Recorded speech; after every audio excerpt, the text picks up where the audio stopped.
It's going to be a long one today, guys. This is something that you were talking about in the comments and something I am jumping on the back of.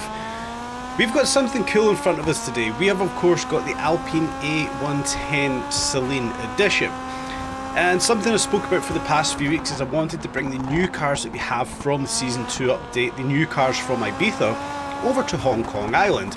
For me, I feel like I've kind of exhausted the Ibiza map at this moment in time until some more things do come. There are a few things I still want to do over there, but I want to start to bring the content back towards Hong Kong Island, jump into some of the races that I favour here, some of the fantastic races that we do have, and use some of the new cars that we've also got here, the Alpine A110 Celine being the first one of the first key one I kind of wanted to do, and this all leads from the comments that you guys had over the past few videos talking about the Celine A110, how bonkers it really is, and it truly is.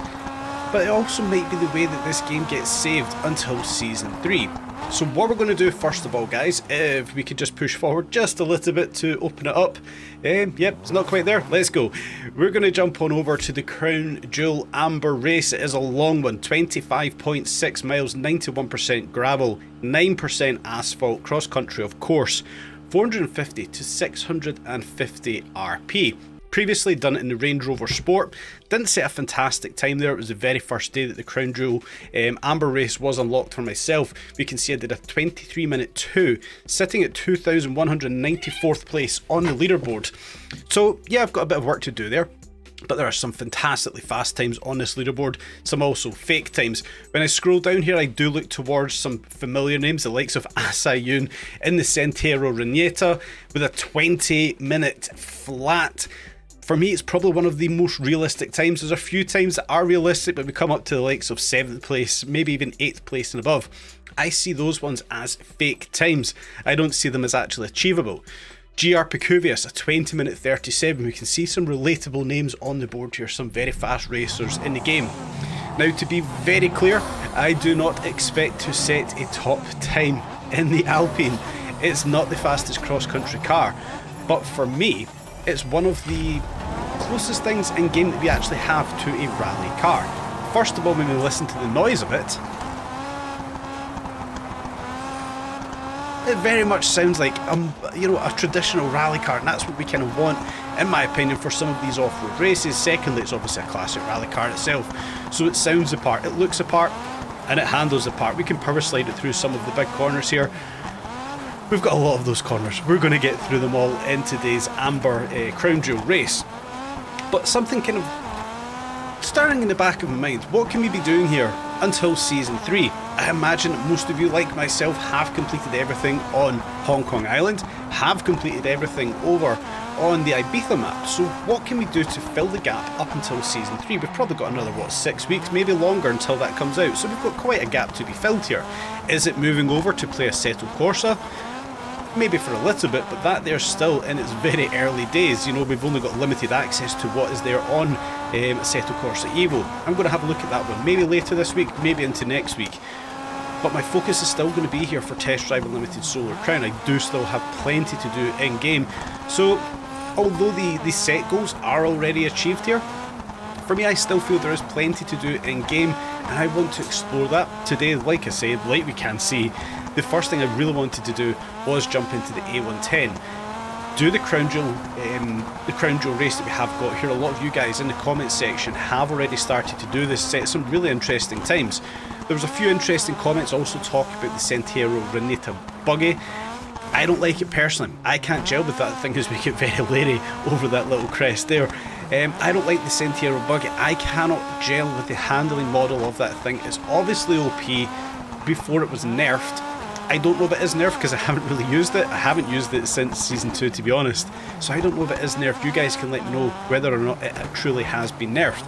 But when we think about why we would want to start to explore this with other cars, well, it's kind of a flaw of the game in itself. With the introduction of Season 2, we were obviously, we had the door opened to race rotation, and this is something that, in my opinion, must come to Hong Kong Island. This Crown Jewel race itself is a cross-country race. 91% of it is off-road. There's very limited parts of this that are on-road. So yes, it does narrow the gap of what we could actually use in this race. But like we did over in Hong Kong Island, we used the Audi TTRS, we used the Mini John Cooper Works to explore some of those races on the rotation, the Lancia Delta Integrale, like we obviously done yesterday. We were exploring different cars on different races. Now when that is, and I think it must, be introduced to the Hong Kong Island map, this changes the game for what we have in front of us right now. Now yes, we have to pause, it's not the introduction of new cars, it's not the introduction of new races, but it will feel like an introduction of all new races on HKI, Hong Kong Island. Make the Crown Jewel Amber race here a daily driver race, a Grand Tourer race, maybe not a hypercar race. I don't think I would enjoy throwing a Bugatti Veyron or a Chiron or a 918 around this. Some of you guys might, that's not for me. Maybe the Huracan. The Huracan might be good around here. I want to build an off-road Huracan. I actually have built it, I've just not used it yet. That might be interesting around here. Open the door for us, Nacon. Open the door for us, KT. Make rotations on Hong Kong Island. This race, I think, has got a lot of potential for the daily driver category, for the Grand Tourers, potentially even the supercars. So we have a huge opportunity, the devs have a huge opportunity here to open the door and make Hong Kong Island the place to be. Then we can maybe talk about the introduction of new cars. Now this year is very much rally staging, isn't it? It gives you the feel of a rally stage. It's long, it's got a hell of a lot of turns, it's quite a tricky track overall, there's a lot to kind of pack into this track. But let's say they introduce the likes of the Hyundai i20N, the Volkswagen Polo. Those little compact hot hatch cars are rally cars. Use them on this track. It would be fantastic. We could then open the door to bring in some classic cars, the Audi Quattro, Subaru Impreza STI, Lancia Evolution, maybe even the Audi Quattro, whatever it might be. There's a hell of a lot that they can do with this game. I don't know why they're not doing it. Maybe it's funding, maybe it's, you know, building engagement. They want to see more in the game before they spend more money. I believe it was Black Panther or it was Alex6, whoever it was, I can't remember off the top of my head, spoke about how much the devs have made off the back of this game alone. Now going by the sale figures, the refund figures for Steam, PlayStation, Xbox, all the rest of it, we won't have a true number because a lot of those won't be disclosed, a lot of the refunds won't be disclosed, but don't let it, you know, slip the mind. They have made a phenomenal amount of money off the back of Test Drive Unlimited Solar Crown, amongst all of its criticisms and its, let's not argue about this, it's really poor launch, which it did have. I've never dismissed that one. But the game has picked up, we've seen Season 2, we've seen the updates, what we're to expect going forward, the improvements, developments, changes that they want to make within game. I still firmly believe we have a solid game on our hands. Fantastic graphics, fantastic handling. I love the handling of this. Noise, absolutely phenomenal. We get the backfires, the noise of the A110 we have in front of us. I love it.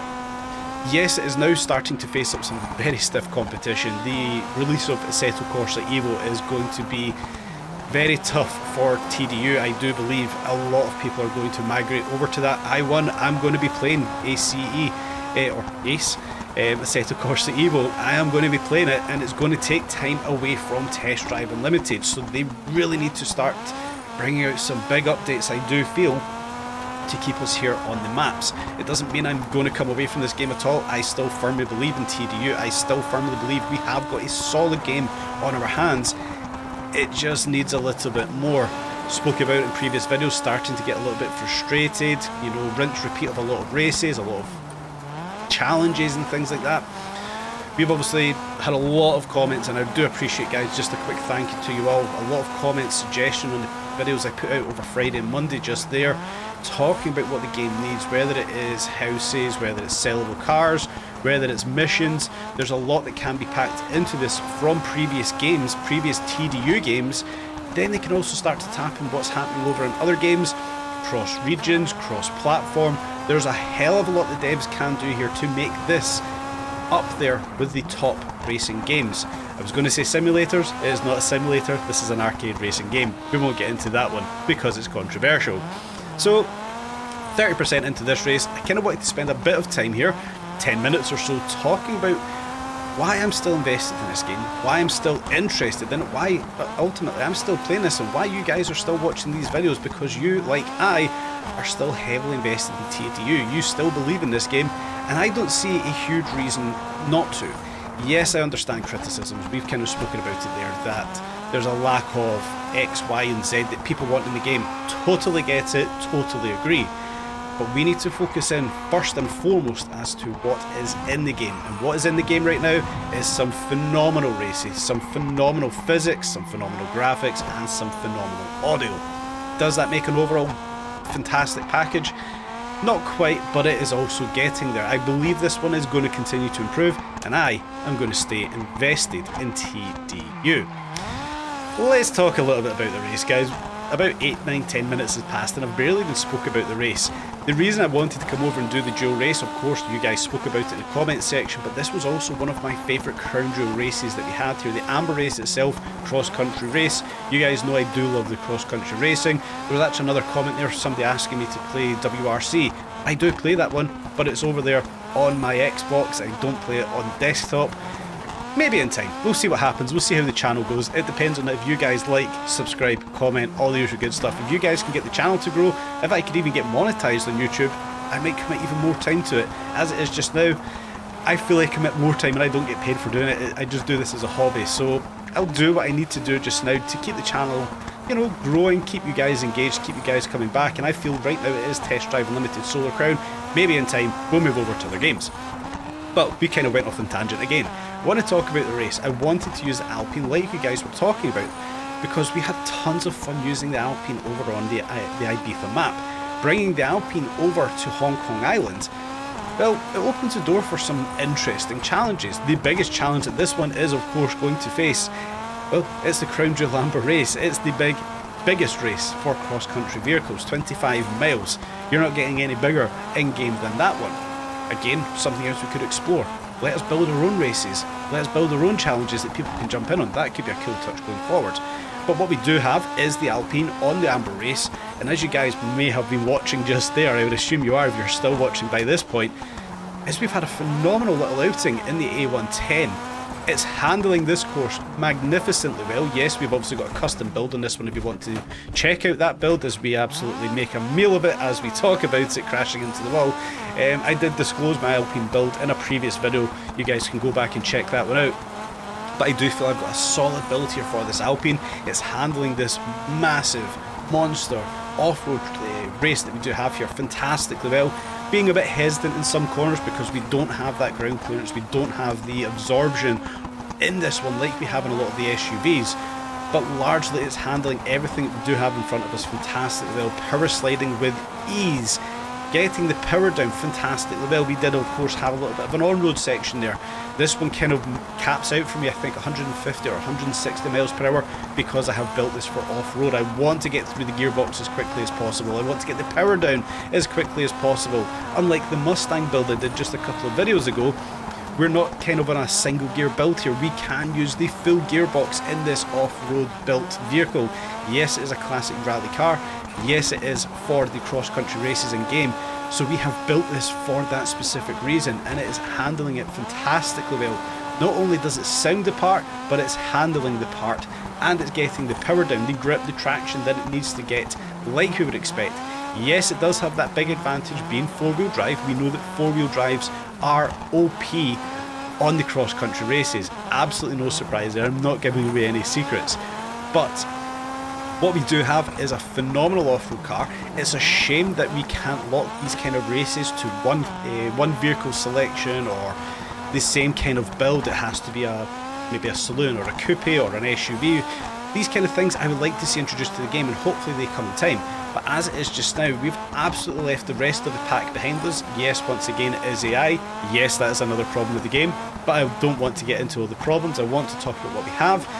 We've left the AI behind. We're getting through these hairpins, these chicanes with ease, throwing the Alpine in as quickly as we can, aggressively as we can, and it's handling everything that we're kind of putting in front of it. Little hairpin or right-hander down here, right-hand 90, we come through the checkpoint, like we can see, 37 seconds ahead of the rest of the pack, and we're already 12 minutes into this race.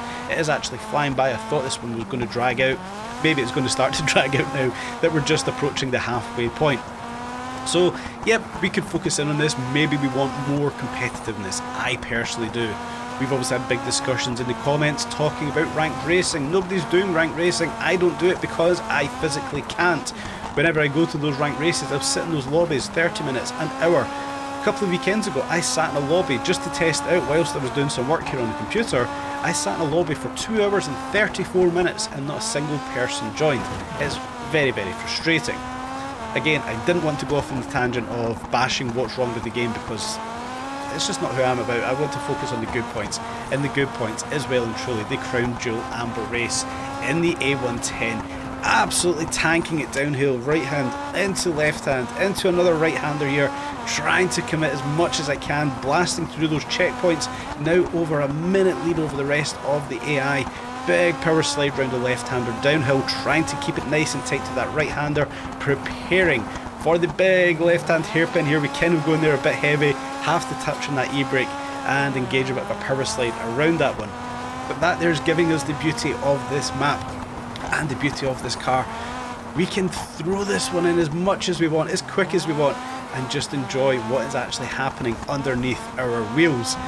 Through the checkpoint, what have we got? A minute and 7 seconds. So it's not that competitive, but what we're essentially doing, the way I kind of approach this race in itself, is it's a time trial. I want to get around this as quick as I can, but also enjoy what I have in front of me. And you guys can probably tell from the enthusiasm, the reason I'm actually coming back to this one, is I'm having an absolute blast on the Amber race here. Using the A110, I did want to come into this with the Urus, but I do understand some of the content recently has been very Lamborghini Urus heavy, for a very good reason. It's still, in my opinion, the top C-Class car. I know a lot of you guys are touting the Porsche to be. Maybe I need to explore that one. I do believe I can set a very good time now. I've kind of learned the handling and the build that I've done on the Urus. I think I could set a very competitive time on this Crown Jewel Amber map here, so you guys can check the leaderboard, see where I do end up in time. Haven't set it as of yet, still have that solitary Range Rover Sport SVR time on the board. But my 2,194th place with a 23 minute and 2 second lap. It's not a very quick time, let's be honest. Yeah, we probably should be targeting up towards that 21, maybe even 20 minute time. The Alpine here, like I mentioned coming into today's race, this is an interesting section coming up actually, a lot of snaking lefts and rights here, you guys can enjoy that. Coming into this race, I didn't expect, and I still don't expect, to be setting an overly fast time. I actually don't even think I will beat the Range Rover Sport time that I did set. What was that, 23 minutes and 2 seconds. I don't believe this is going to be faster, but what it is tons of fun, and it's probably what I'm trying to highlight with today's video. We can have so much fun in this map with the new cars that we have got here. Would I use the rear-wheel drive Abarth Celine that we've got? Absolutely not. I did do some off-road races with that over on the Ibiza map. I wouldn't use it for this, guys. That would be absolute torture. It would probably take about an hour, maybe even longer, to finish out this race. But what we have got, of course, is the A110, and it's just a phenomenal off-road vehicle that we've got here. Like I mentioned earlier, it sounds like a rally car. It handles like a rally car because this is a rally car. Its rally pedigree is the A110. Go back through history, go back on YouTube, you guys can check out loads of videos. This thing was dominant and it was fantastic. It would be cool to maybe change the colour of it, maybe make it look like the rally car from way back when, but it's not to be. We've got the Celine livery onto this one and we'll just progress with it. Nice little section coming up here. There's 67% through the race. A little bit of a fast section here. We're going to try and commit as much as we can, backing off through this little left-hander as we come downhill. We've got a big sweeping right-hander here, coming in a little bit cautious, so we can see there is time. You know, there is time to be made up here, overcommitting to some of these corners but carrying a lot of speed around them. Throughout this track we can see there is time to be made up, but with this being an endurance cross-country race, I start to become quite conservative with some of these big sweeping corners, trying to carry as much speed as I can, but also trying to protect what I've just done. 16, 17 minutes into a race, an error at this point would be critical to the overall lap time or time set. So I start to become a little bit more conservative when approaching some of these corners. We know what's coming here. We've got that lip on the hill. We want to brake before it so we don't smash into this wall on the right hand side. So doing all of these races, we learn the tracks, we learn what to expect. But with it being an endurance race, which it technically is here, it's a 25-30 minute approximate race here, we start to get a little bit more cautious and we start to leave a lot of time on the table. Maybe if we dedicated a full weekend and all we did was those Crown Jewel Amber race here, we would probably get a top 10 real time, not including a lot of those fake times which are, you know, 2 minutes, 1 minute, 15 minutes. I just don't think those are attainable times. I would start to question some of the 18-minute times on the board, but you know, you can maybe say they're getting realistic. For me, I would start to look at the names that we called out earlier, the likes of GR Picubius and Asayun, two of the fastest racers in game. All the leaderboards, you guys will see their names towards the top. Trying to get my name up there. There's a few of them I'm up there, but you know, I'm just a normal guy playing a computer game, posting videos on YouTube after all. Yeah, we've got a lot here, and if we were to spend, you know, dedicate a lot of time to this one, I do believe we would get up towards the top end of that leaderboard. I would like to see the devs fix the issue, or Steam fix this issue of all the cheats on the game. It's not for me, I don't use cheats, I would just like to enjoy the races that we have got here. The A110, having an absolute blast, big power slide round the right hander, fully committing to that one. Got a little uphill section here, but we'll push forward into the big sweeping left hander that we've got coming up here. Huge power slide round this one, quite proud of that one guys. Big power slide coming out of it nice and straight, getting the power down and pushing uphill once again. Fourth gear, big jump into fifth. That was a nice crest we actually had there, a little bit of a rally that we had going on there. Big hairpin here, can we commit to this one? A little bit of handbrake, second gear. Yeah, we didn't do all too bad with that one overall. Power back down once again. What we're going to do here, we've got a nice right-hander coming up. 70, 60, 50 miles an hour. We come in there a little bit hot, take that banking, but we do actually manage to carry quite a lot of speed down into this next hairpin where we do make a mess of that one. Coming in a little bit too hot, a little bit too much handbrake, the back end coming round on us just a little bit too much, which was quite unfortunate, losing a couple of, or maybe even losing a second there. But we do push forward. We've got about 18.5% of this one left, guys. Maybe another, what, 4 minutes, maybe 5 minutes of this race. Push forward. Let's enjoy what we have got in front of us in the Alpine. Hairpin left here. Let's try and engage this one a little bit better this time out. Yeah, we don't do too bad there. Come round it in second gear, third gear, into the next right-hander. Big extended hairpin right here. We want to get a nice power slide, which we do manage, into the left-hander. A little chicane right here. Can we commit to this one? Right hand, down the dip, into the left hand. Power back down, we do alright with that one. Up into the little chicane, it's an overextended chicane here, or a little snake slalom, whatever you want to call it. Up into the right hander again, try to gauge a power slide, just managing to keep the back end of the A110 in check. Left hand into right hand, try to make this little section as straight as we can, not getting too disturbed with some of the little jumps in the track there, getting a little unsettled into that left hander, just managing to keep it on the course. Into the right hander again, keeping it nice and tight, committing to that one. It felt like we were going to lose a little bit of momentum there, but we actually managed to keep it quite well. Unfortunately, we do lose a lot of momentum there. We just catch a little divot in the road and we go airborne, and you know, when we land back on our wheels, not enough time to brake, and we do collect the wall, but we managed to push on from that one into the double right handers right here. Let that back end slide round and us pushing up the hill, where we've got a little left hand kink coming up just here. Again, we want to let that back end just slide round on us as we push up into this left hander. Again, a little bit of handbrake there, just getting the back end to step out on the Alpine into the right hander. Again, we can see the handbrake applied there, trying to engage one big power slide around that one into that left hander once again. This thing getting leery. Just enjoy what we have, guys. This Alpine is absolutely fantastic. This race is, it will be interesting to know at the end of the day what kind of lap times you have set. If you have set lap times in the Alpine, whatever time I set, let me know if you've managed to beat it, or if you're faster than me, or where you're positioned, guys. It'll be interesting towards the end of today's video. Just about 10% left, guys. We are getting there. It feels like we're about maybe 4 minutes, maybe 5 minutes, whatever, 4 minutes we'll call it, from the end of today's race. The end of this track, it does come at you quick, it does come at you fast, so you know, when you get to this point, you're starting to get a bit exhausted, your eyes are starting to burn, maybe tearing up a little bit. It's a long one, but it's thoroughly enjoyable. I had an absolute blast with this one. I actually done it 3 times. The first 2 efforts I did make a mistake in the first 10%. This is the genuine 3rd attempt, hence why I was a little bit conservative with a lot of the corners, with the errors that I made on the first 2 go-arounds. I don't want to make those again. This is the 3rd and final go-around of this one, guys. So yeah, we were all in all, maybe about 40 minutes worth of Crown Jewel racing, but it was an absolute blast there. Into the left hand, right hand, we want to try and position ourselves there. We do fully commit with that one, almost going off the verge on the right hand side. Much like this one here, we want to get a big power slide, clipping that inside verge and unsettling the Alpine down into the left hander. Try and get set up for this right hander here, try and get the back end sliding on us. We just manage it down into the left hander again, get that back end sliding round so we can get the power down as we push down into the little hairpin here, and we go in far too deep. Another critical bit of time lost just there in the A110. We can see the AI starting to close in just a little bit, down to 44-second lead, I think that was.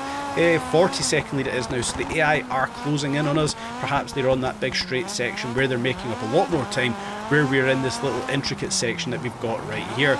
Throw it into the left-hander right there, into another left-hander, try and get it positioned onto the right-hander as we do come onto the beach. We know we're nearing the finish line at this point. As we do come around the beach, how's the Alpine going to handle the sand surface that we've got under us? The Range Rover was very slidey here. The Alpine's not handling it all too bad. Yes, we're a little bit conservative over the big jump there.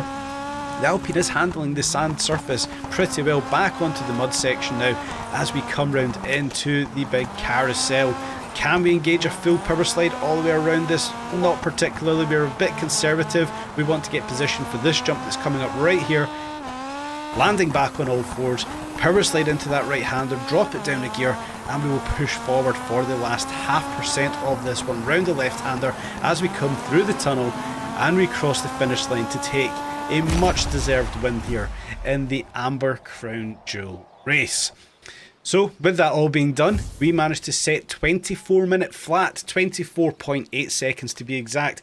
Please let me know what kind of time you guys have managed to set in the Alpine A110 on the Crown Jewel Amber race. A lot to unpack there. If you made it to the end, guys, thank you ever so much. Please leave a comment in the comment section of today's video. Help drive that engagement for YouTube. Push this video out further. There's going to be more videos like this, guys. I'm going to explore more of the Crown Jewel races in the coming week. Of course, we've got the live event coming up tomorrow. Fingers crossed it happens tomorrow, unlike last week.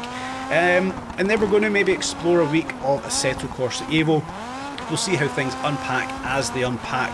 But thank you very much, guys, for staying tuned, watching to the end, and enjoying the Crown Jewel Amber race in the Alpine A110. Stay tuned for more updates on Test Drive Unlimited Solar Crown.